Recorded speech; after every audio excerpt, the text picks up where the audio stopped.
Hi, thanks for this opportunity. I'm very excited. Hello.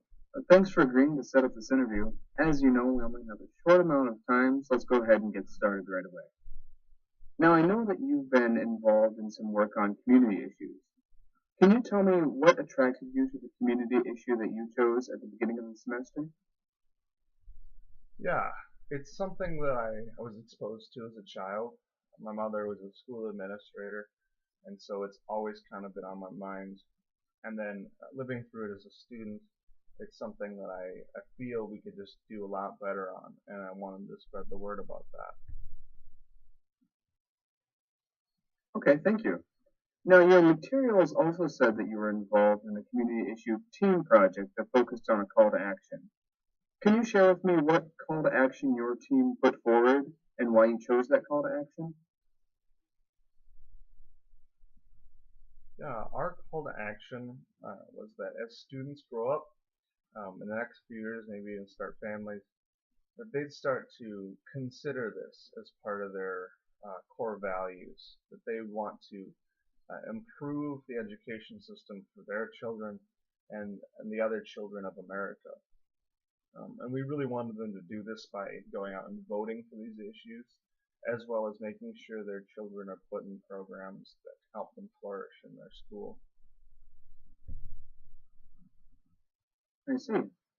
Now, if I were to ask the other members of your team what they think your biggest strength is, what do you think they would say, and why do you think they would say it? I'd like to think it was somewhere along the lines of dependability. Um, I'd hope that they'd see me this way as well. I think that if there was something to be done that was my job to do, um, there'd be no doubt in their minds that I'd get it done. I thought I was on time and on task to all the things I was assigned to. Okay, great. What for you was the most challenging thing about working with your team?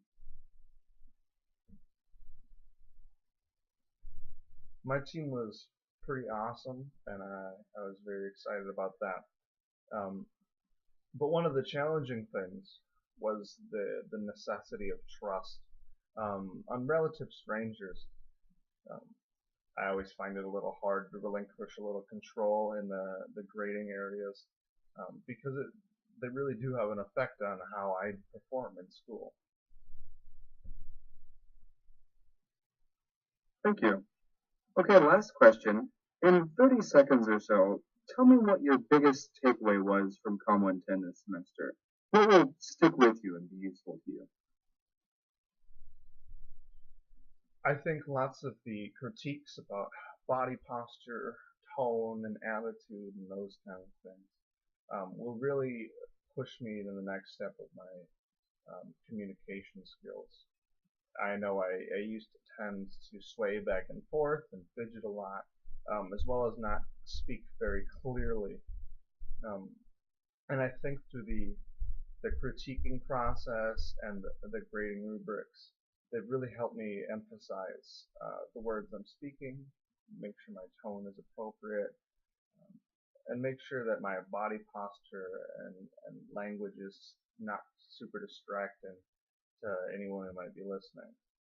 And I think this is really important because not only does it improve any public speaking that I might be doing, standing up in front of people and delivering a message, but I think it's also really important interpersonal communication,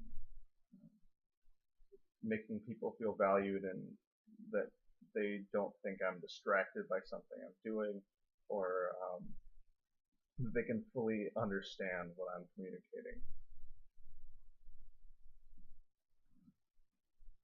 All right. Well, thank you so much for taking the time to talk with me. We'll probably be in touch with you in the next few weeks or so. Take care. Thanks. I look forward to hearing you. Have a great day.